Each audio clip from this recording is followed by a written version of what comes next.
Well, only one man stands with Ohtani.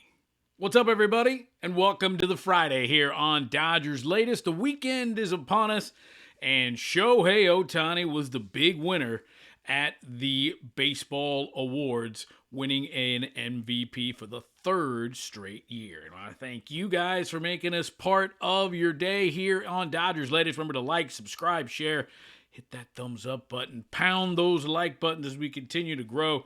And of course, you can always hit me up right there on J-Rod Show on X and on Instagram, putting another week to bed here on Dodgers Latest. You can always go back and see the last few episodes, catch up on anything we've been talking about, and please make sure to comment as we read them on these shows and on these episodes. All right, so yeah, unanimous for the unicorn, no doubt about it. Shohei Ohtani wins his third straight most valuable player, the last two with the Dodgers as the National League MVP, and now that's 4 MVPs for Shohei Ohtani. Actually, he's won 4 in the last 5 years, and only one other man has won 4 or more MVPs in the history of the game, and that's Barry Bonds, who won 7. So Bonds and Ohtani stand as the only players to have won 4 or more most valuable players. And the way Shohei was going, he's going to catch Barry Bonds in those 7 MVPs.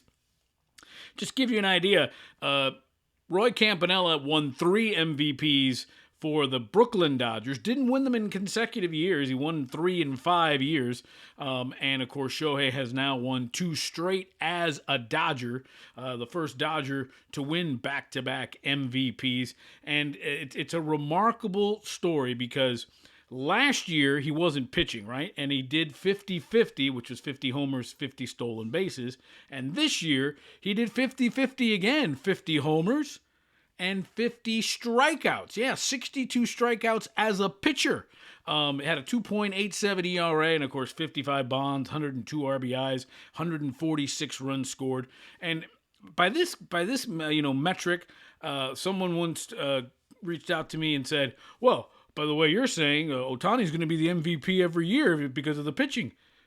Well, yeah. I mean, if he goes out, throws a 2.87 ERA, 62 strikeouts, and is brilliant on the mound, and then he goes out and hits 50 bombs, yeah, he should be the MVP because he's doing things that no one else is doing. And listen, Kyle Schwarber of the Phillies had an amazing year. You know, last year, Francisco Lindor had an amazing year for the Mets.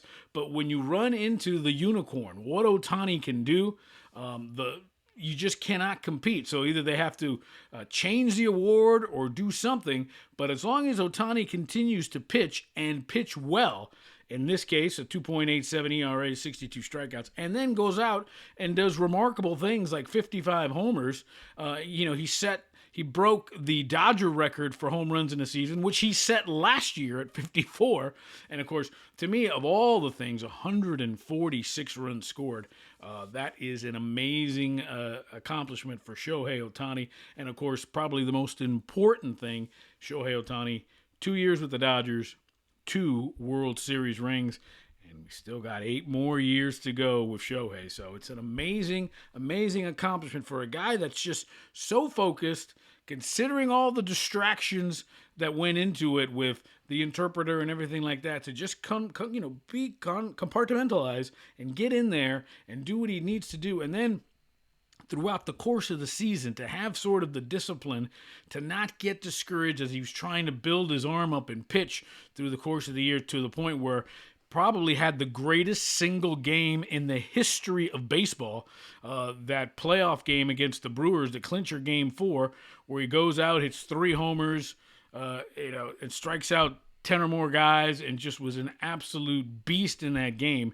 I mean, again, it could be the single greatest game ever played by a Major League Baseball player, all part of Shohei Ohtani's 4th MVP and his 3rd straight most valuable player. And congratulations, of course, to Aaron Judge, who wins his 3rd MVP overall. In fact, we talked about Ohtani winning 4 of the last 5 MVPs, 2 with the Angels, 2 with the Dodgers. The one he didn't win was won by Aaron Judge. So the captain and Ohtani, the captain and the unicorn, if they can stay healthy, they're going to be doing a lot of damage in Major League Baseball. Incredible. And, and I think what Ohtani does is he also gives credence to the DH. Remember, the DH was sort of, it never won awards. It never really gave much, because again, you're not a two-way player. Well, in Ohtani's case, the DH is truly a two-way player because since he pitches, but it also gives guys like Schwarber and, and guys who maybe are just there for the hitting, the recognition that they deserve and winning a most valuable player. All right, so Ohtani is the MVP. Can he go for 4 in a row next year? Can't wait to see it. One guy that the Dodgers are trying to figure out what they're going to do with is Dalton Rushing. Now, catching was kind of weird this year, right? Will Smith got hurt. He was on his way to possibly winning the National League batting title, was having an amazing year. Then he hurt himself. So the Dodgers brought up Dalton Rushing to really, have him full time, and it really didn't click with him. Dalton hit 204 and 142 at bats, 4 homers, 24 RBIs. Only had 1 at bat in the playoffs. Just couldn't really seem to find himself because he got hurt as well. Remember, he got hurt fouling a ball off of his shin. So not only I think the transition from not being an everyday player, because he's a catcher. Could play a little first. They had him playing a little outfield when Andy Pages was scuffling. But I think not playing every day really affected Dalton Rushing. And then he got hurt. And then the Dodgers went out and got Ben Rortford. And Ben Rortford was an absolute revelation. They got him in a trading deadline deal with the Rays. When he was catching, the Dodgers starters really caught fire. Now, can you correlate that with Ben Rortford? I don't know. But when he was catching, when Will Smith was hurt, when Dalton Rushing was hurt, Ben Rortford, not only was he just handling an amazing pitching staff, he also started to hit, and he actually hit a little bit in the playoffs until Will Smith came back, to the point where Ben Rortford got himself an arbitration $1 million contract, $1.25 million. But then the Dodgers tried to, again, they activated Ryan Ward, so they lost Justin Dean. Remember, Justin Dean got put on waivers, and the Giants quickly claimed him. Well, the Dodgers tried to put Rortford on waivers, try to pass him through because he's out of options. You can't send him to the minor leagues. Well, the Cincinnati Reds have acquired and claimed Ben Rortford, and that's going to hurt because now the Dodgers, I think there's a question at catcher, right? We know Will Smith is the goods, and Will Smith isn't going anywhere. Obviously hit that big home run in Game 7. So he's solid, no doubt about it. May go down as one of the great catchers in L.A. Dodger history. Even Roy Campanella, who won 3 MVPs in Brooklyn. But, Will Smith is going to be one of the great catchers ever in Dodger history. But now with Rortford, who played so well, now he's with the Reds. And that's a curious move because the Reds have 2 catchers. I almost feel like they're doing that to flip him to try to get something else. Can Dalton Rushing be a backup? Is he have the mindset to not play every day? I mean, he also plays a little first. Maybe you can, spell Freddie Freeman every once in a while, and he has played the outfield. But I'm curious to see what 2026 does for Dalton Rushing and how he does and how he matures as a hitter, not being able to play every day. And now that Ben Rortford, who was a revelation, as we mentioned, is no longer with the team, he's with the Reds.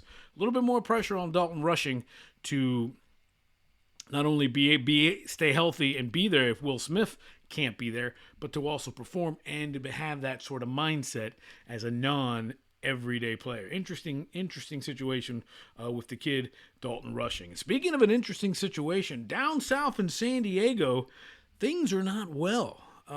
There is talk that the Padres may be up for sale. That's right. They're having, it's a damn Telemundo telenovela what's going on in San Diego. Obviously, Peter Seidler was the president and the owner of the Padres. He died in 2023 rather. He died in 2023 at very young, 63 years old. He was battling lymphoma, had diabetes, and he passed away at a very young age at 63.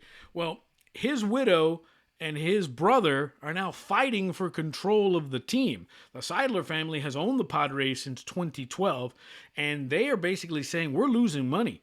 It's hard to believe because they got a great ballpark, a rabid fan base, a baked-in rivalry with the best team in baseball, not let alone the population and what they can do. But they went out for it, man. I'll give the Padres credit. They went out and spent the money. They just haven't been able to win, at least make deep World Series kind of runs. And now all of a sudden, they're in debt. I think part of what happened to the Padres was they lost their TV deal. Their TV provider went bankrupt, so Major League Baseball has been producing their games. They don't have that money coming in, whether it's a FanDuel or they don't have their own network like the Dodgers do with Spectrum and the Yankees do with Yes and the Cubs with Marquee. So the rumor is that the Padres may be thinking about getting rid of some of those big salaries, Manny Machado, Fernando Tatis.